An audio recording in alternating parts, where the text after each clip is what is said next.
Hey everyone, Matron here, bringing you the third and final game of the best of 3 series between Boxer, Foxer, Fake Boxer, Optimus Prime, and OGS Zenio. So Zenio spawning as the blue Zerg in the western position of Lost Temple, and Boxer spawning as the northernmost position here, as the red Terran. So I can tell you right now that Zenio is not going to like these spawn positions for a few reasons. One, they are close by ground, and the Zerg player is not going to be able to expand into his opponent as easily, so we will have to grab expansions in other parts of the map and try to hide them, and they will just not be as easy to defend.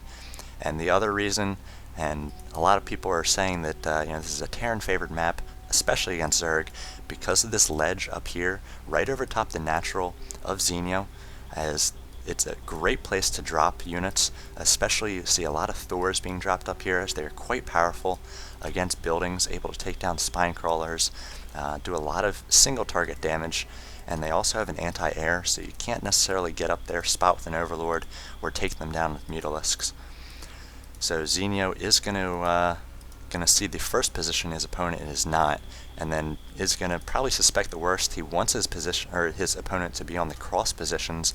That way they can divide the map into the northwest and southeast corners and macro up, and he can get down a quick expansion safely.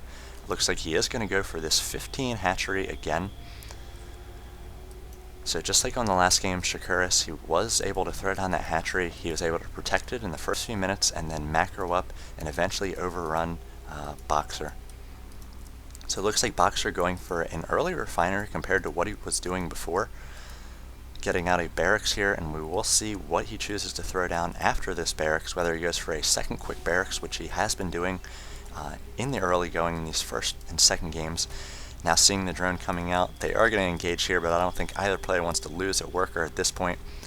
SCV getting a few bonus hits against that drone, so a few HP higher, and Boxer is going to want to see where his opponent is before he creates the second production building. Now getting down a second gas, so is going for higher tech here. He does have that orbital command complete, and it looks like Zenio does have that pool and the gas coming up as well. And he does know where his opponent is, and he's got to be filled with dread at this point, especially if a drop comes from Boxer.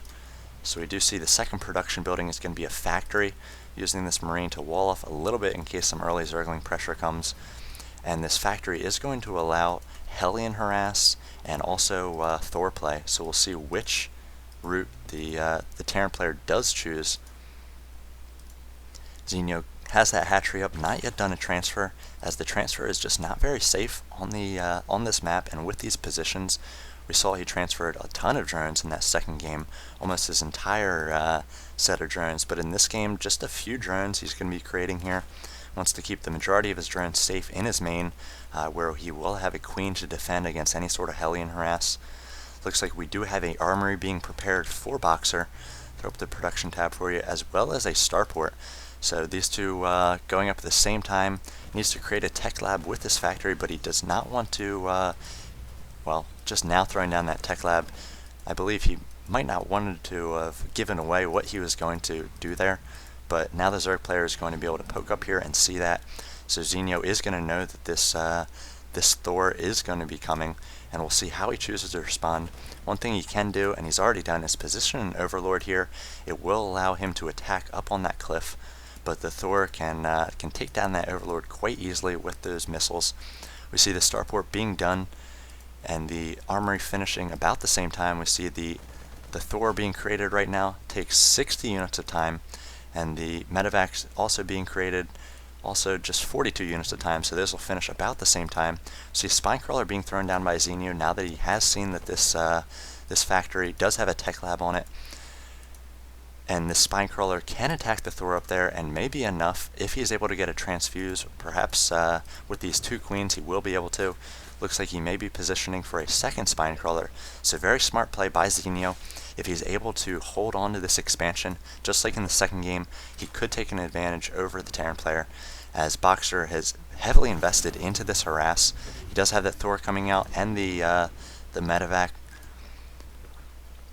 So if we look at Boxer's economy, 25 harvesters, not as good as Zenio, so if Zenio is able to ward away this Thor, which will be coming onto your screen momentarily, then he can take the advantage. So we'll see whether he's able to do that. The second Spinecrawler will finish, but it will not be in range of this Thor. It does have sight of the Thor with that Overlord, and these queens coming in here working on this Thor best that they can. Do see Medivacs dropping 3 SCVs, so these SCVs will be able to repair this Thor, and I'm not sure that the queens are going to be able to take this down. We see the first Spinecrawler does go down to the focus fire of the Thor. And now these queens doing their best to tank for the Spinecrawler, getting a good transfuse there on the Spinecrawler, a second transfuse, but just not enough energy on these queens, and that Spinecrawler does go down. This Thor MVP at this point able to take down these 2 Spinecrawlers, and I'm not sure that Zenio is going to be able to take down this Thor. He is working on a Spire, so he will have Mutalisks, so he does need to do some sort of Mutalisk magic box, perhaps with some queen pressure as well. But these SCVs are going to be able to repair up this Thor, and he can also call down mules if he needs to repair. So this Thor is going to be a pain in Zenio's side. It looks like Zenio's throwing up a third here, perhaps expecting to lose this lair. And another interesting thing is Zenio does choose to create a lair at this expansion, so it is going to add a little bit of HP compared to the 1500. We see another Thor coming into the main here, trying to do damage. If he's able to focus down these queens, we see a nice transfuse on that queen, and we see this Thor doing its best to shoot down these Overlords. But again, we see the lair being created at the natural here, so giving it about 500 extra HP. And now this second Thor going to join its buddy up here, rotating drops, dropping the Thor with the high HP, trying to focus down the Spinecrawler, trying to get us around with these Zerglings on the Thor, but not much surface area and not much anti-air to take down these Medivacs as they do pick up these Thors. And this team of repairing SCV is going to be very annoying. Just every time the Thor comes up, they are going to repair it.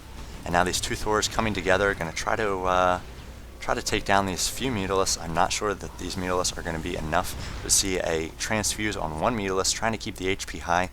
Now both Thors moving down to the bottom here. Now it looks like they will be just getting into better position. They are in position of that Spinecrawler, need to take that down. We do see those Mutalisks coming in here, trying to magic box a little bit, but those Thors, the 2 of them, will be able to take them down. Also focusing down these queens as well.